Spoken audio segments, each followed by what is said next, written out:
Awesome, awesome. So first question is, what is your basic teaching philosophy? Wow, that's a pretty good question. I think teaching and learning is the heart of higher ed. It is the heart of what we do in higher education. And I think that teaching has got to be about helping people discover their passions, about identify their greatest talents, becoming motivated to want to develop those talents and to develop who they are to the best of their ability. So I think teaching is a process that tries to combine all of that. How do you ignite passion, ignite curiosity, help people develop talent, bring the knowledge and the experiences that helps them develop their skills, their abilities, their attitudes, their perspectives. So that's a pretty good question to start out with. Your philosophy. That's a pretty.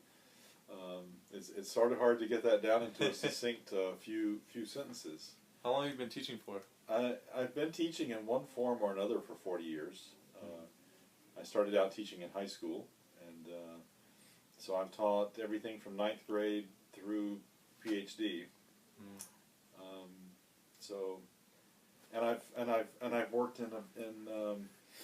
I've worked in 4 different universities, and went to several others. So higher ed's sort of been my life. What made you go, first of all, to become a teacher? What was the catalyst for that? Yeah, that's a great question. It was very clear. It was very clearly in my life a sense of calling.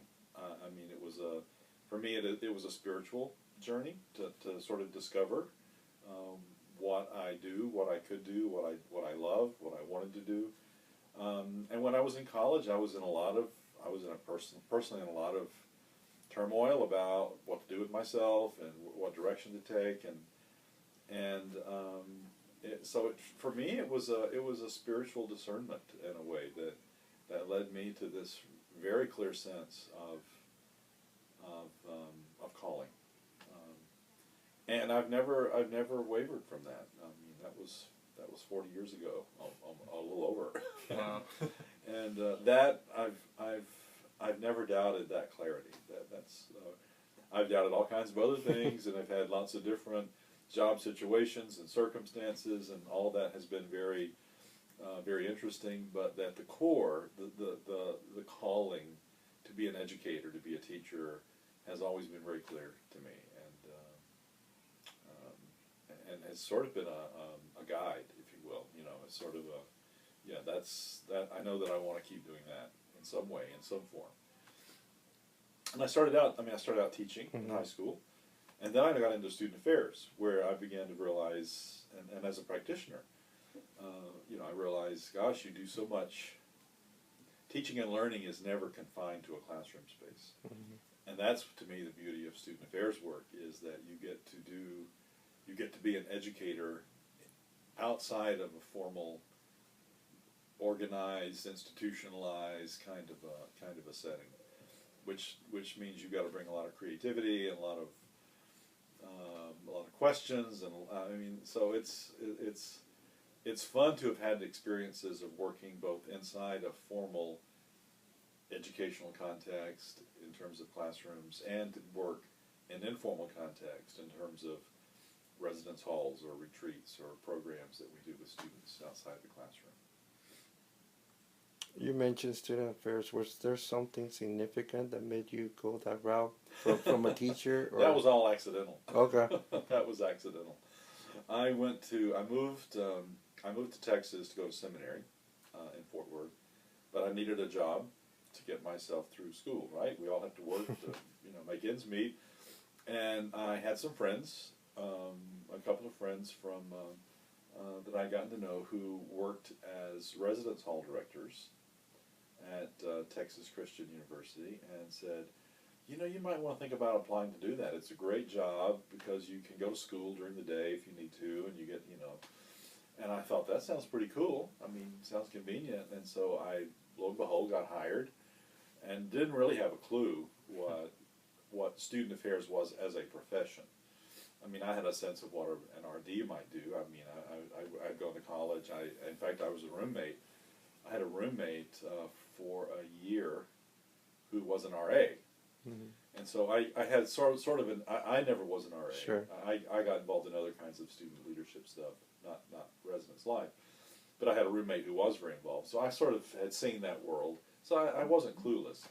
But nor did I have anywhere near a coherent sense of what the profession is about or that. But I got hired. And then I did a lot of on-the-job training, if you will. I mean, I worked in a housing residence life department that was very student development oriented. They did a lot of staff development, a lot of training around student development issues. So it was like constant learning all the time. And then I began to see all these connections to my background in education and my background as a teacher. I just began to see all of these things converging and connecting. And then I was at the same time in seminary preparing for, I didn't know what, but some sort of role in ministry. And so then that's just another convergence. Like, wow, what a great opportunity to be living with students and around students, and so just lots of things converged. And I was in residence life for several years, and it really, so I landed in it, I would say, somewhat either accidentally or providentially, however you want to think about that, but it was definitely a life changer because it just led me into a whole new career that I've really been in ever since. You know? And that's why I'm not one who's I'm not real keen on the notion that you should plan out your life and that you should, you know, that's where I want to be and here are the steps I'm going to take to get there. I mean, having aspirations and goals is, I think, very important. But I think equally as important is being open to change the plan, because you don't know what kind of circumstances are going to come or what kind of opportunities are going to come that may really shift your whole way of thinking or your even the possibilities that you see for yourself. So that's kind of what happened with me. I just sort of got into the field unintentionally, but I'm very grateful at the same time. Makes sense. You want me? Yeah. Go. So with such an extensive background in higher education, teaching, student affairs, do you feel it's still worthwhile for students to go to college, the traditional 4-year route, with the amount of debt that they leave with? Yeah, that's a huge dilemma, the debt thing, and I look at this now even as a parent because I've had two sons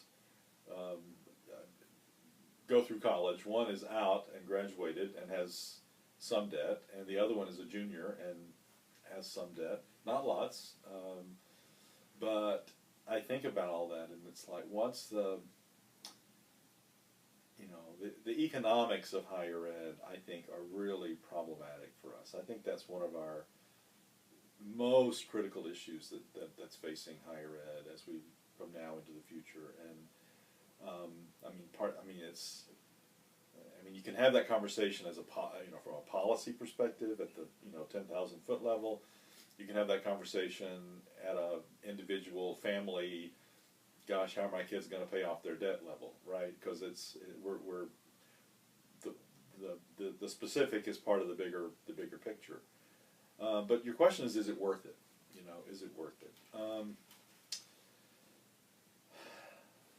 I have to say, on balance, I think yes, it's worth it. I mean, and what does it mean to be worth it? What is the value of an education? And we tend to think about that only economically. Are you going to make enough in your career and in your job to pay off your debt? I mean, are you gonna? Is it a good return on your investment in terms of dollars and cents, right? And I think the statistics still bear up that people with a college degree over a lifetime are going to make a lot more money than people without a college degree. And so yes, in that sense, I think it's still worth it. But I think there's some real limits to that, because not everyone who spends a fortune for a college degree is going to end up in a job that makes them a lot of money. And I think that's problematic. You know, I think students who are graduating with $200,000 in debt without the prospects of good employment down the road, is that worth it? I have serious doubts about that. Of course, there's other ways to think about value, and value is not just economic value. So what is the value in simply being an educated person? What is the value in learning how to be a critical thinker? What's the value in having an awareness and knowing yourself better and knowing what you're... I mean, so there's a lot of personal value, I think, that comes from being an educated person, whether that translates into economic sense or not. So, you know, is it worth it? I think that's the question virtually every family is asking who's thinking about sending a kid to college. Is it going to be worth it? And I think that especially in the private sector, you know, we're pricing ourselves in some ways out of who's getting left behind in that mix concerns me a lot, because I think there's a lot of equity issues around, you know, who deserves to go to higher education, who deserves a college degree.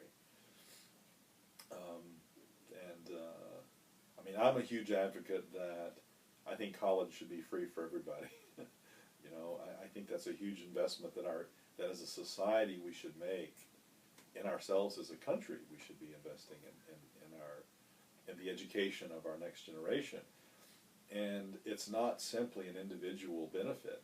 I mean, you know, getting a college degree is not just good for the individual, it's good for our society to have educated people. But the politics of our country are not going to allow that in the foreseeable future, and so I don't have solutions. I mean, that's what everyone's sort of asking, like, where are we going with this? I think some solutions are going to emerge, though, because I think they're going to have to, and I think that technology and so much is changing in higher ed, and you probably have other questions about some of that, so I don't want to anticipate that, but things are changing, and I'm really curious about innovation and where and how can we innovate and do things differently. So yeah, I'm eager to see what you all are going to come up with about that. You're the next generation of leaders. It's going to be your job to figure that out.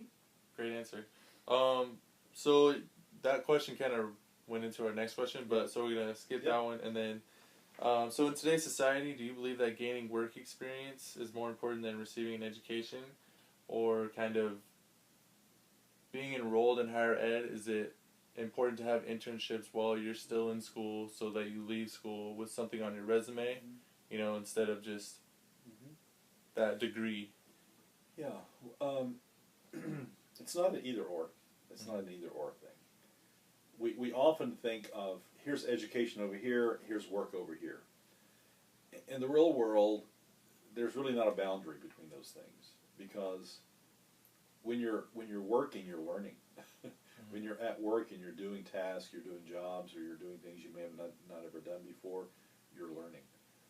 One of my favorite professors at UCLA used to say to us that every time you change jobs, you have a steep learning curve.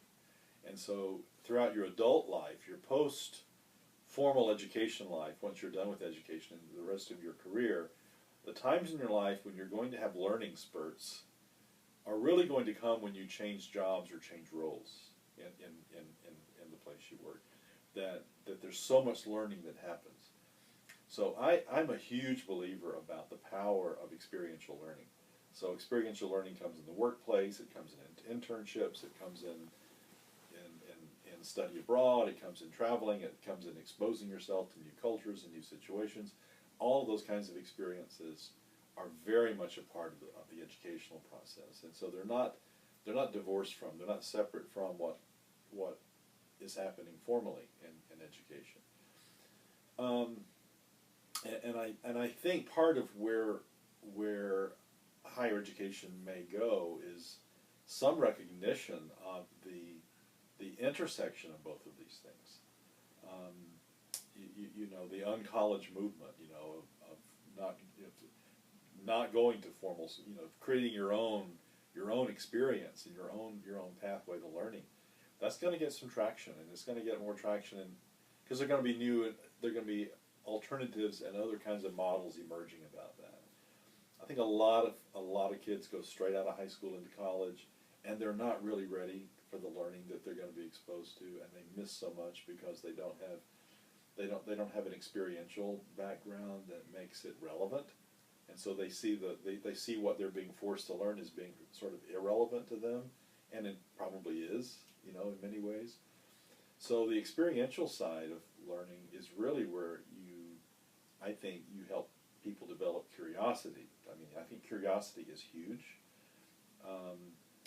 and if people aren't excited about what they're learning and what's happening within them, education can be, if it's boring, it's bad, and it's not good for anybody. So the whole work, you know, part of your question was also about should there, you know, internships and all that.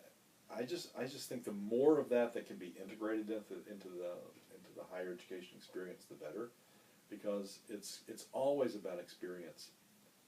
I mean, in our field, we talk about theory and practice. You know, that's sort of a big catch-all term that says, yes, we study formally. We look at research, we look at theory, we look at how people are thinking about students and higher education institutions and how they work and what makes them tick and all that stuff. We study that academically, but it takes on meaning when you get to practice it experientially. When you're out there doing your work, working with students, working in departments and programs, it's where those two things then begin to converge with each other. You see the theory and the practice, and I think that should be true with the undergraduates. Where's the connection between the real world and what they are experiencing and what they're being asked to learn formally in a classroom or in a course of study. So that's a long answer. I don't know if I got to all the issues that are in that question, but it's a great question. Do you want to stop one? You want to last one? I actually have one before the last Oh, one. do you? Yeah. It kind of leads us into the last one. Do you feel the value of a college degree? So, do you feel a college degree is as valuable as it was 10 years ago? Oh, that's a good question. I think the degree is as valuable. I think the cost to get that degree has certainly gone up. So it comes back also then to, you know, cost benefit partly. But does it have value? Absolutely, it has value. I mean, when you look at the workforce projections about what, in our country at least, what is needed in the next 50 years, you see a steady decline in blue-collar labor types of jobs. That job market is going to continue to decline. What is on the incline are high skill kinds of jobs, which require higher education. And the demand for those jobs is going to continue to go up, and every projection I've seen has them going up. So, yes, absolutely, has value. I think the question is going to be, are there going to be alternative routes to that kind of education that would prepare you for those kinds of jobs? Does it have to be a 4-year baccalaureate degree from a brick-and-mortar university to qualify you to be in those high school kinds of jobs or not? I think that's really where the higher education issue is going to come in. I think the demand for skills, the demand for knowledge, I mean, we're certainly in a knowledge economy. So, you know, the more of that you have, the more valuable you're going to be in the workforce. So, yes. But higher education has lost its monopoly on knowledge. I mean, in the medieval world, the universities were the only place, they were the keepers of knowledge, right? Well, now everyone has a smartphone and can find Google. You know, I mean, everyone can access knowledge anywhere, anytime. And so we no longer have a monopoly. And yet we live in denial about that. We tend to think that we still do have this monopoly on information and knowledge. We don't. And other sources of that are going to emerge. That are going to begin to even legitimize and validate your learning, and so all kinds of alternatives are going to be emerging. I think being educated will still be will be held in very high value. Will that necessarily mean a 4-year degree is what proves that you are educated? Probably less and less.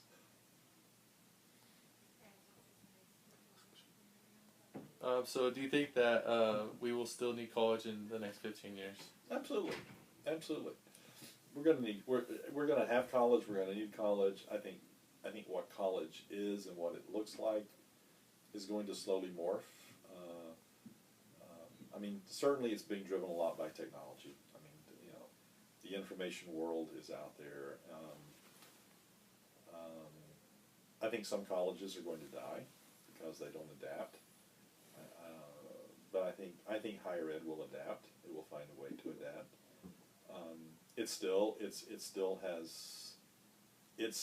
the pathway that I think the general public thinks of as a route into a career.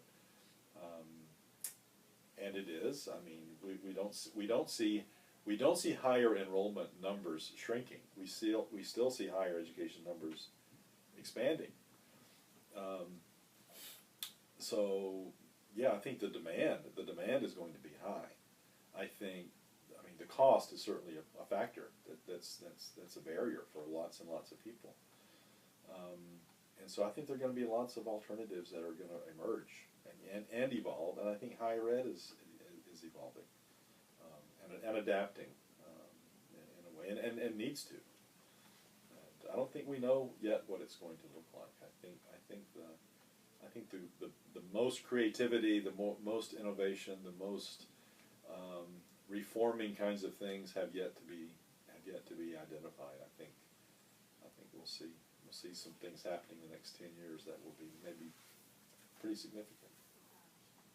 Well, I have a follow-up. okay. Yeah. Sorry. Yeah. So keep going. as you see higher education morphing and changing, what do you think that's going to mean for the student affairs profession? How is that going to... Yeah, we've got to morph and change too, don't we? Yeah. We have to go back to our core. I mean, the core of what we do. I mean, what is it we do? I mean, we tend to think in terms of roles and functions. I mean, in terms of traditional, you're a career counselor or an academic advisor or a residence hall director or a student. I mean, we think in those terms. But what is it when we peel that back? What's underneath that? What is it that we're doing? Well, we're mentoring. We're working with students. We're working one-on-one. We're working in groups. We're helping students develop their talent and become the people that, in my theological perspective, the people that I think God intends for them to be. So there's a sacred part of our mission, I think. But at its core, it's helping people develop who they are, develop their talent, develop their character, develop who they are. And I think that is not going away. I think where we do that, how we do that, the context we do that, can look all kinds of crazy ways in the future. But I think that thing is not going to go away. Does that make sense? Mm-hmm. So I think when we remember really what we do, what is our profession calling us to do, and that's not going away. I mean, I think it is absolutely central in higher education, and again, I'm gonna leave it to you guys to figure that out because you're the next generation, so get creative. All right, so we wanted to thank you, Dr. Dennis Sheridan. So, thanks for having us. Thanks for coming over. It was fun.